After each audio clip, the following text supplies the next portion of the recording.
ராஜிக்கு வாசப்பம் சிவரி வாசப்பம் சரஸ்வதி 23 நாட்களும் கீரிய சக்தியின் தோற்றமான சரஸ்வதியின் ஆட்சி காலம்.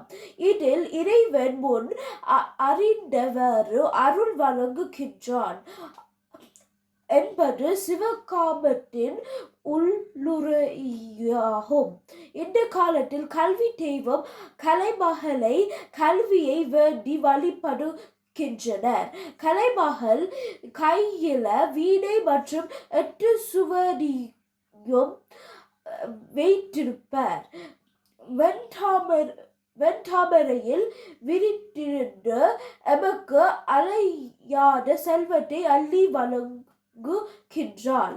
நாம் கல்வி தெய்வம் கலைமகளை துதித்து வாழ்வில் மென்மை அடைவோம். நன்றி, வணக்கம்.